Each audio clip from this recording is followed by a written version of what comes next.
Good afternoon, day 5. It is a beautiful day outside and I am in my shady room again, but it's nice and cool in here, so I'm getting a little bit of time to get some stuff done. I hope you're good. How's your, what even day is it? Is it Tuesday? No, it's Wednesday. Oh my goodness, this whole lockdown thing's driving me mad. I don't even know what day it is. Yeah, it is Wednesday. I'm sure it's Wednesday. How's your day been? Productive, I hope. Hopefully you've had some fresh air, you've got out, you've enjoyed a little bit of sunshine. So I am going to talk to you about my fifth element in the Walk the Talk. Hi, if you're coming online, please say hello. It feels so much better to talk to people rather than just chatting to myself. So over these last few days, I've been sharing with you the elements and some of the concepts that I coach and some of the things that I work with my clients. And I've been talking to you about the concept itself, but then also how I use that in my business and in my life in a wider context as well. So today we're on day 5.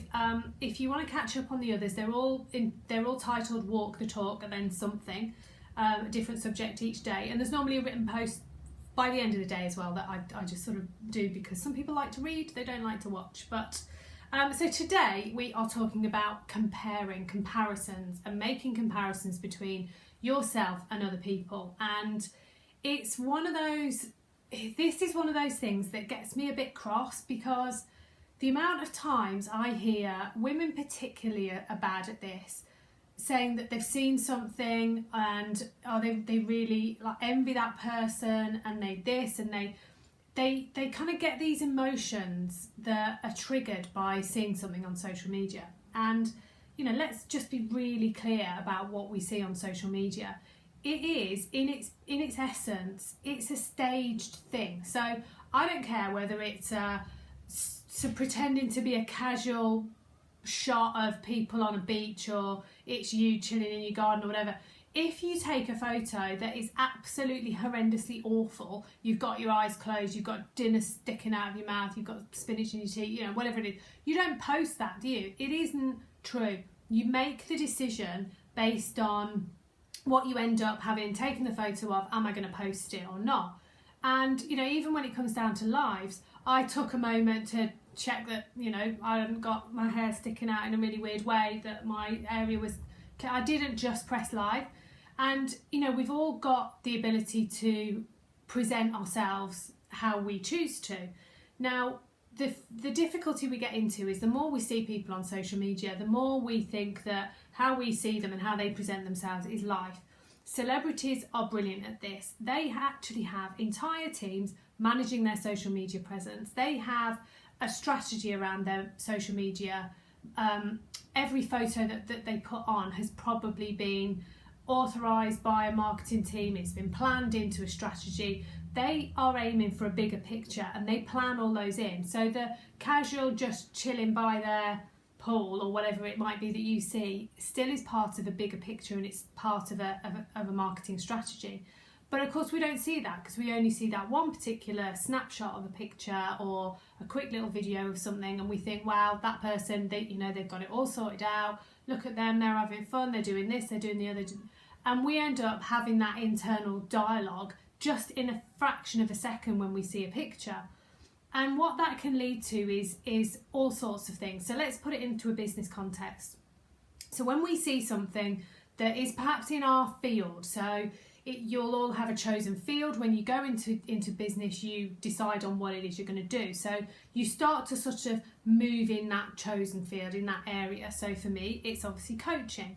Now there's lots of people out there doing similar things that I do. They post videos, they do lives, they do written posts, and I sort of move in those circles. So on a really regular basis, I just need to go into my Facebook to post something myself, and I'm bombarded with all of their stuff. Now, I could sit and look at that and go, wow, they have got it so on point. What they say is amazing. They always look amazing. You know, they've got so many followers. Look at all the comments they've got. And then that could lead me to not do my own, so not take action myself as me. And actually, you know, that is true in any walk of life, that what we want to see is the genuine person. We don't want that staged, rehearsed, scripted person. Most people want to connect to somebody on a real, true human level. And actually, some of the stuff you see is genuinely scripted. It's as I say, it's almost choreographed. It's set up. It's all sorts of things. You never ever know. You never know what you're seeing is whether or not it's true. But what that can lead on to is deciding not to take action, not to move yourself forward. I'm not going to be as good as that. I'm not this. I'm not the other. And then you stop. You don't take action for yourself. If you weren't to compare, if you were to just stay in your own superpower, in your strength, you would look at it and you'd go, oh, that's interesting. That's quite a good way of doing that. Or I wouldn't do that like that. I do it like this. And you'd just stick in your lane. You would stick with what you do fabulously, because you are the best at what you do, because no one else is you. So how do I coach this? Exactly like that. I encourage people to be themselves. Now, I also encourage people to research, because it can be a really powerful thing to understand what else is going on in your field. So I don't want anybody to just be totally blinkered and I'm just doing my thing and everybody else, it's irrelevant. I want you to be aware of what's going on around you, because there's benefit to be taken from that. There's benefit in seeing how other people are presenting themselves, what works for them, how they've applied their strategies, you know, what people are reacting to. There's absolutely huge benefit in that. But equally, if looking at somebody else triggers those, well, I'll never be as good as that, or well, that's them because of what, you know, they're amazing at that, therefore I'll never be that, therefore what's the point of me starting? If that triggers that, then there has to be a different way that you need to do your research. So in my course, in my programs, I will always say, go and do some research. Go and find the groups where people are hanging out in your field, see how they're doing their things, follow a few people. You know, I'm telling you things you're probably doing already because it's an area that you're interested in. So you've probably got people that you follow on Instagram, groups that you're part of on Facebook already. But it is important to do it with that view of, that's interesting.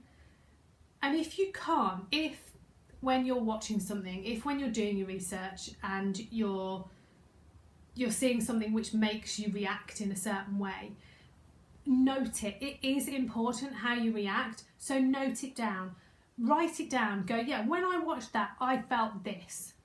And suddenly you're not leaving it in the back of your mind as a demon, as a sort of tap on the shoulder, oh look at them, aren't they really good? You've kind of gone, all right, that's interesting that's appeared, I'm going to note it down. And if you note 2 or 3 things down each time you look, suddenly you'll start to see a pattern. Now, I will be surprised if your pattern isn't actually underlying of all of this, it's some kind of doubt. It's some sort of fear that you're harbouring about yourself.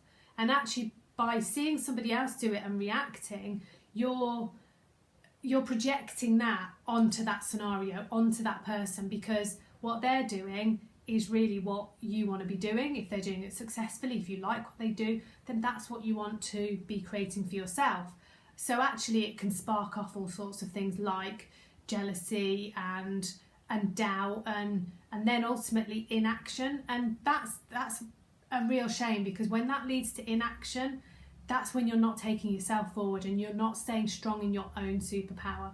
So how I coach it is exactly that. I say, go and do your research, go and have a look, go and have a watch, do it constructively, do it with a pen and paper in your hand, because scrolling through things without a purpose is a time sapper, and you will suddenly sort of come to and there's an hour of your time gone which you were researching. Do it constructively so that you are looking at what other people are doing, seeing what you like, seeing what you don't like, seeing what you think might work for you, seeing what that sort of triggers. So genuinely write it down to say to yourself, when I watched that, I felt this. When I watched that, I didn't feel that, because that person doesn't do it in the same way. So then what you've got is you've kind of got a record of it, so you can have a look back and go, well, that's interesting, because that particular event, that I don't know, it might have been a written feed, it might have been a video, it might have been a little mini training that somebody's done. That triggered that in me. So what does that mean? Does that mean that I don't want to use that in my material? Does that mean that I feel as though I have more knowledge, but yet it conflicts with what they were presenting? So actually analyse what the results are, and that's what I coach. On a personal level then, how do I kind of live this? Well, as I say, I'm moving in my field, in my circle of fellow coaches, fellow business coaches, people who are working with those that would be considered my ideal clients, and I could compare myself to them all day long, but I don't, because they haven't got all the history that I've got. They haven't done the work that I've done to get to where I am today. They've done their own. So actually there's a huge amount that I can take from them in terms of my learning, my approaches. So rather than letting myself go, oh well, she's just amazing, she clearly has got everything in her life nailed down and she just looks perfect and her family's all happy and she lives in a beautiful place and she's got this beautiful business that she loves being in and she's helping hundreds and hundreds of people do her thing. I'd never be like that, so I might as well just give up. It would be easy for me to do that, but I don't. What I say is, okay, so if I like some of the things they do, how can I make that work for what I do? What will feel genuine for me to give in a way that is still me, but I've learned.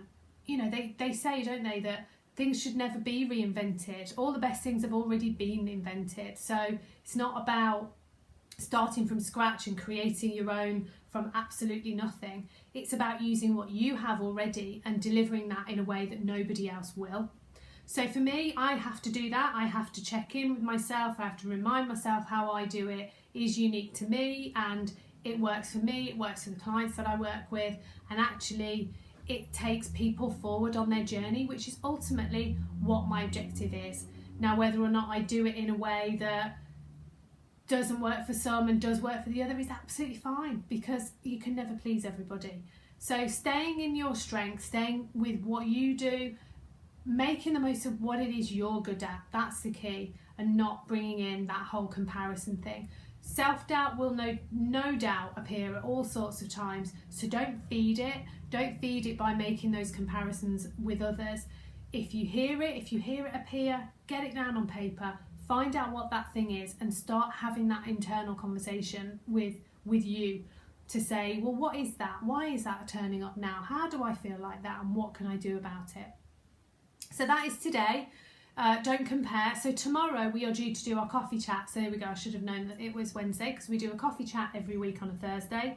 So I'm going to incorporate this in tomorrow's, but I'm going to do a longer one. I'm going to check. So tomorrow we're going to talk about goal setting and goal tracking. So this is something which I am really passionate about, making sure that the clients I work with apply and that we find a way that it works for them. So it's not just getting to the point of being able to set your own goal, it's also being able to monitor it and track your performance. So that is going to be a longer one. It'll be 10:30 tomorrow morning here in the group, as it always is every week. And I'll share with you what I coach and then what I do and how I apply that in my own business. So go and have a fabulous rest of the day, and I will see you tomorrow at 10:30. See you later. Bye.